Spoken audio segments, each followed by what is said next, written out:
We want to bring you back to that breaking news we've been telling you about King Charles. Buckingham Palace says he has been diagnosed with a form of cancer. Now, they say it isn't prostate cancer, but it was discovered during his recent treatment for an enlarged prostate. The King reportedly started regular treatments today. He has also been told by doctors to postpone his public engagements, and it's expected other senior royals will stand in for him. Also, just coming across the wires as well is that Harry will also travel to the UK to see Charles in the coming days. This is citing a source close to Harry from the wires. The 75-year-old king will continue his constitutional role as head of state.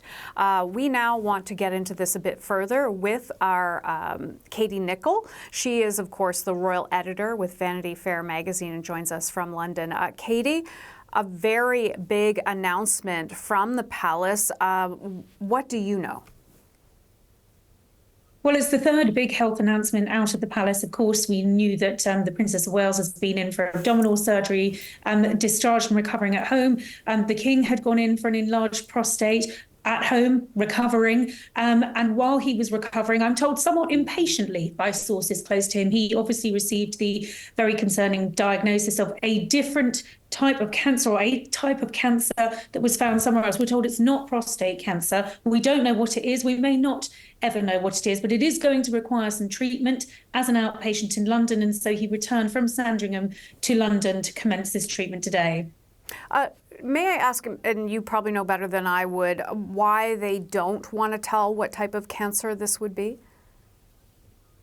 It's a good question, because they were pretty detailed about the enlarged prostate, which is, more detail I think than we've ever had in a royal press statement about a medical condition before. And the simple answer is possibly this is Charles's wish to keep this private. There may still be some sort of uncertainty about the type of treatment that he's going to have or how long that's going to go on for. And possibly, I think they've been pretty open in telling us that it's cancer. They could have just said he's being treated for some other condition, or they could have just said he's going to be needing to take a more suspended leave of absence. They haven't done that. They've been very transparent, but, is it really anybody's business what type of cancer? Well, I suspect Buckingham Palace would probably say, no, it's not. And I think we are seeing a real transparency from the palace when it comes to health issues, certainly the likes of which we never saw during the reign of his mother, Queen Elizabeth. Let me ask you this. It has been said, and this was from Buckingham Palace, that he has commenced a schedule of regular treatments.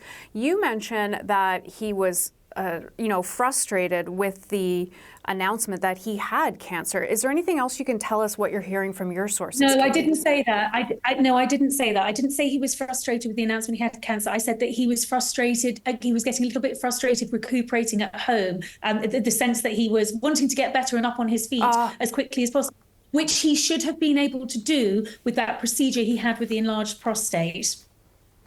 What else are you hearing from your sources around the palace?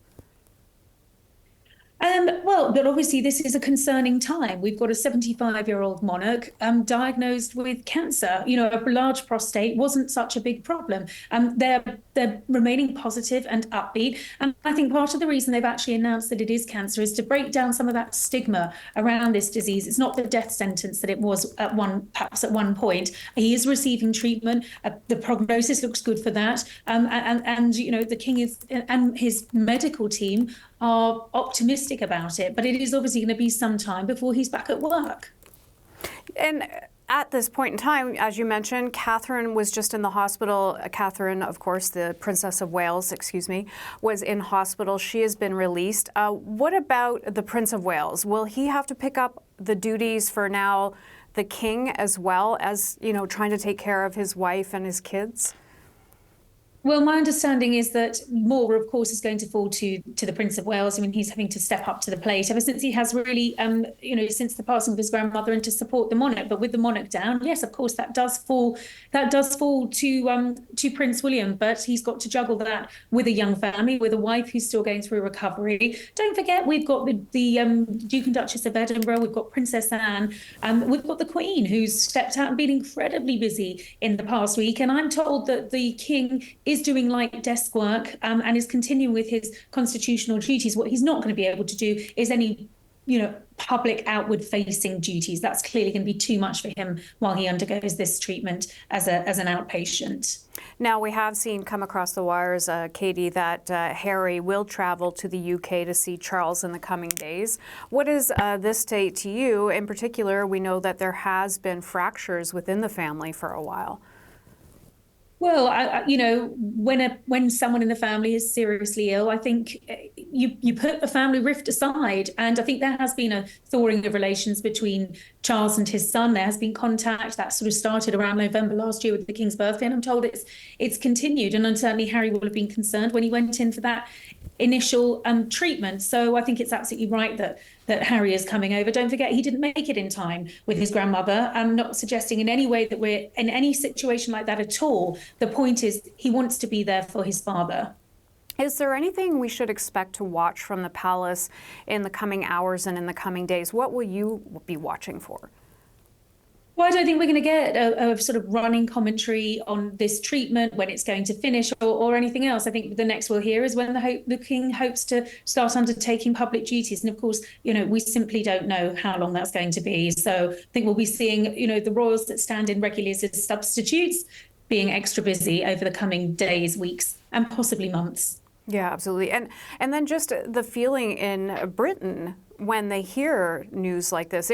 We got it a bit later than you guys there, probably about 10 minutes after, but have you had a sense of how people are responding to this? No, because I've been on camera with you guys and I must go because I've got to do another hit. But I think, there are people, I think people are very affectionate towards the King. He's garnered huge support from the public since his coronation, and I think everyone will be wishing him well. Absolutely. Katie Nicholl, I know you have to go. Thank you for your time. We appreciate it on this breaking news. Okay, thank you very much.